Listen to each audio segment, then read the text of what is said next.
இந்த நாளில் நமக்கு கொடுக்கப்பட்ட வேர்ட்ஸ் வந்து ப்ராமிஸ் வேர்ட்ஸ். யோபு 19:25 வசனம். என் மீட்பர் உயிரோடு இருக்கிறார் என்றும் அவர் கடைசி நாளில் பூமியின் மேல் நிற்பார் என்றும் நான் அறிந்திருக்கிறேன். யோபு வந்து அப்படியா இந்த வார்த்தையை வந்து அவர் சொல்றாரு.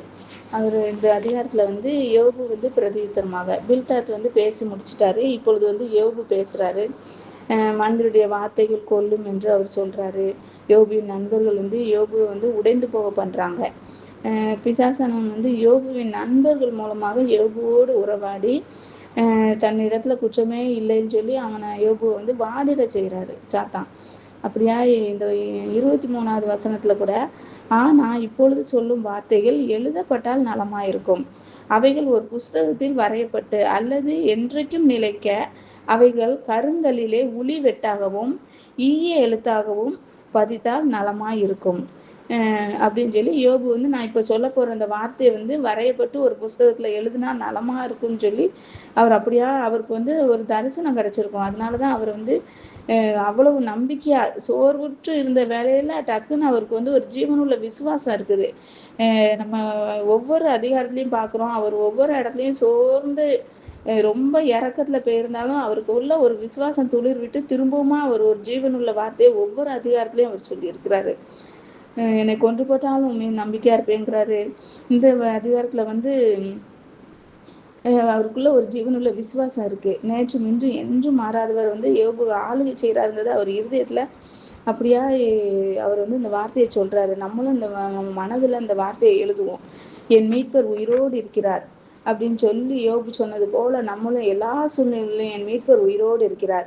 யோபு சொல்றாரு, என் சிநேகிதர், சகோதரர், பந்து ஜனங்கள், வேலைக்காரர்கள், சிறு பிள்ளைகள் கூட யோபு வந்து அசட்டை பண்றாங்க. அவர் அப்படியா அந்த இடத்துல வந்து அவர் சொல்றாரு, பிராண சிநேகிதர் எல்லாரும் என்னை வெறுக்கிறாங்க, நான் சிநேகித்தவர்கள் எனக்கு விரோதி ஆனார்கள் அப்படின்னு சொல்லி என் சிநேகிதரே எனக்கு இறங்குங்கள்னு சொல்லி அவர் கெஞ்சுற அளவுக்கு அப்படியா இதுக்கு முந்தின வசனங்கள்லாம் சொல்லிட்டு வரையிலே அவருக்குள்ள டக்குன்னு ஒரு வெளிப்பாடு.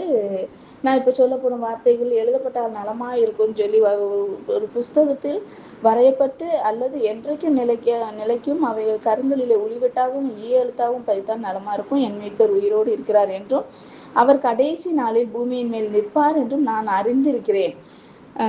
எவ்வளவு ஒரு நம்பிக்கையான வார்த்தையை யோபு சொல்லியிருக்கிறாரு. ஆபிரகாம் சந்ததியிலிருந்து ஒரு மீட்பர், மோசே கூட சொல்லியிருக்கிறாரு, நான் உங்களுக்குள்ள தீர்க்கதரிசியா இருக்கிறேன், ஆனா உங்களுக்குள்ள இருந்து தேவன் ஒரு தீர்க்கதரிசியை எழும்ப பண்ணுவார், அவர் வந்து அவர் சத்தத்துக்கு நீங்க செவி கொடுங்கன்னு சொல்லி ஆபிரகாமும் சொல்லி இருக்கிறாரு. வெளிப்படுத்தல கூட 21:4 ஆட்டுக்குட்டியானவரே அவர்கள் கண்ணீரை துடைப்பா, இனி மரணமும் இல்லை, துக்கமும் இல்லை, வருத்தமும் இல்லை, முந்தினவிகள் ஒளிந்து போயின, இதோ சகலத்தையும் புதிதாக்குற தேவன் நம்மோடு கூட இருக்கிறாரு. நம்மளும் யோபு போல நம்ம நம்பிக்கையின் வார்த்தையில எவ்வளவு கஷ்டமான சூழ்நிலையிலும் இந்த நம்பிக்கையின் வார்த்தையை சொல்லுவோம். தேவனே யோபுக்கு வந்து இந்த வார்த்தையை வெளிப்படுத்தி இருக்கிறாரு.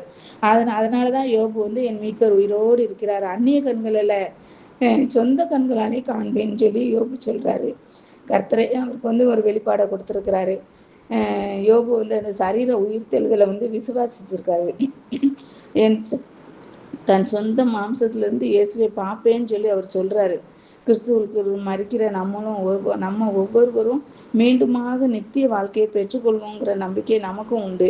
நம்முடைய பிரச்சனைகள், போராட்டங்கள் நம்மை அழுத்தும் போது நம்மளும் சொல்லலாம், என் மீட்பர் உயிரோடு இருக்கிறார் அப்படின்னு சொல்லி நம்மளும் சொல்லலாம். அவமானப்படுத்தப்பட்ட இடத்துல நம்ம எந்த இடத்துல அவமானப்படுத்தப்பட்டு இருக்கிறோமோ அங்க நம்ம தலையை உயர்த்துவாரு. ஏன்னா நம்ம மீட்பர் வந்து இயேசு கிறிஸ்து உயிரோடு இருக்கிறார். நேற்றும் இன்று என்றும் மாறாதவர், மரித்தாலும் சதாகாலம் உயிரோடு இருக்கிற தேவன் நம்மோடு கூட இருக்கிறார். இயேசு எனக்காக சிலுவையில் அடக்கம் பண்ணப்பட்டு 3ஆம் நாள் உயிரோடு எழுந்தவர். இன்றைக்கும் அவர் உயிரோடு இருக்கிறார், நம்மோடு கூட இருக்கிறார். அவர் நம்மளை மீட்கும்படிக்கு தான் தம்மையே தந்த இயேசு கிறிஸ்துக்கு நம்ம ஸ்தோத்திரம் சொல்வோம். மரித்தேன் ஆனாலும் உயிரோடு இருக்கிறேன், மரித்து மரணத்தை ஜெயித்து உயிரோடு எழுந்தவர் இன்னைக்கு நம்மோடு கூட இருக்கிறார். நமக்காக அவர் மீண்டும் வருவார். இதோ சதா காலமும் நான் உங்களோடு இருக்கிறேன்னு சொன்ன இவர் யோபுவை புதுப்பித்தவர் நம்மளையும் புதுப்பிப்பார். சகலத்தையும் புதிதாக்குறவர் நம்மோடு கூட இருக்கிறார். கடைசி நாள்ல பூமியின் மேல் நிற்பார் என்று அறிந்திருக்கிறேன். இயேசு கிறிஸ்துவோட வருகையை வந்து யோபு தான் முதல்ல தீர்க்க தரிசனமா சொல்லியிருக்க கூடும் நான் நினைக்கிறேன். தரிசனத்துல தேவன் வந்து தம்மை யோபுக்கு வந்து வெளிப்படுத்தி இருக்கிறாரு. அதனால்தான் யோபு வந்து இப்பொழுது சொல்லப்படும் வார்த்தைகள் எழுதப்பட்டா நலமா இருக்கும்னு சொல்லி யோபுக்கு அப்ப தெரிஞ்சிருக்காது. இந்த வார்த்தை வேத புத்தகத்துல இந்த வார்த்தை என் மீட்பர் உயிரோடு இருக்கிறார் என்றும் கடைசி நாட்கள்ல பூமியின் மேல் நிற்பார் என்றும் நான் அறிந்திருக்கிறேன்னு சொன்ன அந்த வார்த்தை வெளியேறப்பட்ட அந்த வேத புத்தகத்துல பரிசுத்த ஆவியானவர் எழுதி சந்ததி சந்ததியா நம்ம அந்த வார்த்தையை வாசிக்கிறோம், தியானிக்கிறோங்கிறது யோபுக்கு அப்ப தெரிஞ்சிருக்குமா என்னங்கிறது தெரியல. ஆனா யோபு எவ்வளவு தீர்க்க தரிசனமா அந்த வார்த்தையை நம்பிக்கையாய் அவர் சொல்லி இருக்கிறார். நமக்காகவே இந்த வார்த்தை எழுதப்பட்டிருக்கிறது. தேவனுக்கு நம்ம ஸ்தோத்திரம் செலுத்துவோம். இயேசு கிறிஸ்துவை மீட்பர் என்று அவர் பறைசாற்றுகிறார். ஆமேன்.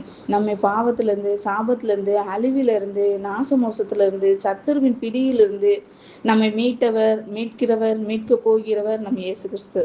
நாமும் நம்பிக்கையோடு இருப்போம். யோபு சொன்னது போல என் மீட்பர் உயிரோடு இருக்கிறார், அவர் கடைசி நாளில் பூமியின் மேல் நிற்பார் என்று நான் அறிந்திருக்கிறேன் சொன்ன யோபு போல நம்மளும் நம்ம மீட்பர் உயிரோடு இருக்கிறார்னு சொல்லி நம்ம எதற்கும் கவலைப்பட தேவையில்லை. ஏசப்பா உயிரோடு இருக்கையில நம்ம ஏன் கவலைப்படணும்? நமக்குள்ள எல்லா காரியத்தையும் அவர் மேற்கொண்டு கொண்டு நமக்காக எல்லாவற்றையும் யாவையும் அவர் செய்து முடிப்பார்.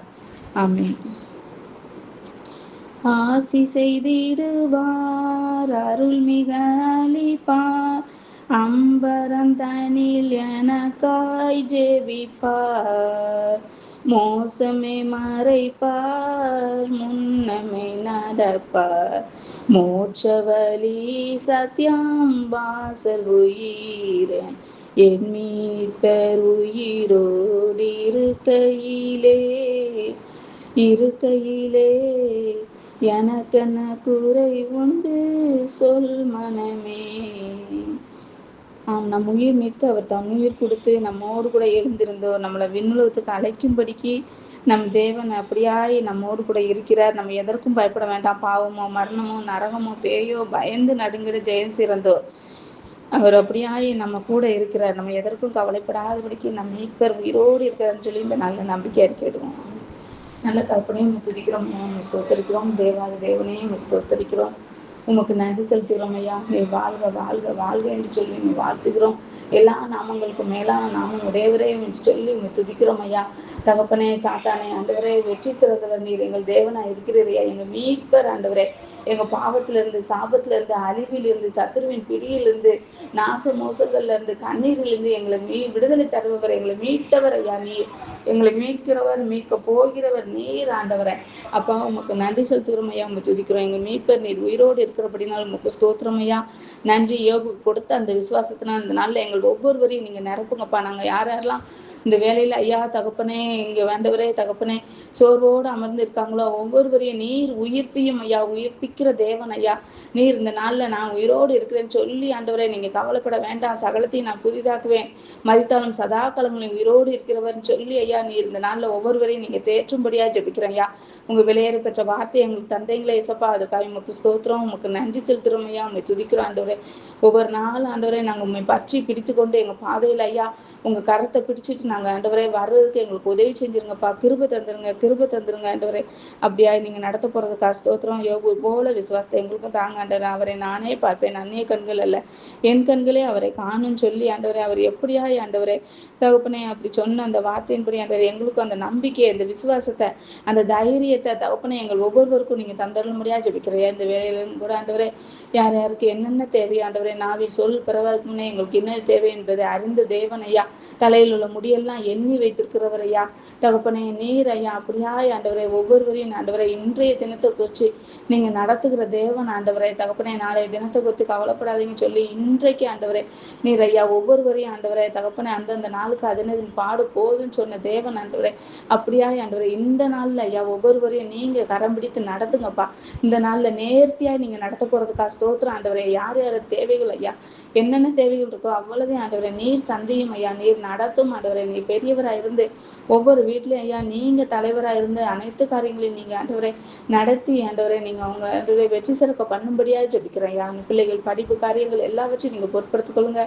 ஒவ்வொரு பிள்ளைகளுக்கு ஐயா காலேஜ்ல எந்தெந்த ஆண்டவரே தகப்பனே கோர்ஸ்ல அவங்களுக்கு இடம் கிடைக்கணுமோ ஆண்டவரே அந்தந்த படிப்புல ஆண்டவரே இடம் கிடைச்சி ஆண்டவரே அவங்க படிக்க ஆண்டவரே முன்னேறி செல்ல நீங்க உதவி செய்யுங்க ஏசப்பா. கிருபை தாங்க.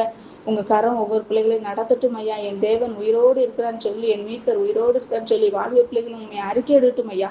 தகப்பனே உமக்கு நன்றி நன்றி ஆண்டவரே. சிலுவையில் சாத்தானை ஜெயித்தவரையா, அவனை வெளியேறுங்க கோலமாக்கினவர் ஆண்டவரே. சகல அதிகாரங்களையும் சாத்தானிட்டிருந்து ஆண்டவரே நீர் உரிந்து கொண்டேரே ஆண்டவரே. அவனை காலின்கீழ் நசுக்கிட்டேரே ஆண்டவரே. தகப்பனே நீ ஜெயத்த கிறிஸ்து ஆண்டவரே, ஜெய கிறிஸ்து ஐயா. எங்களுக்கு முன் செல்கிறதுக்காக உங்களுக்கு ஸ்தோத்திரம் ஆண்டவரே. நீர் ஜெயமாக நடத்திடுவீர்னு சொல்லி நாங்க விசுவாசிக்கிறோம் ஐயா.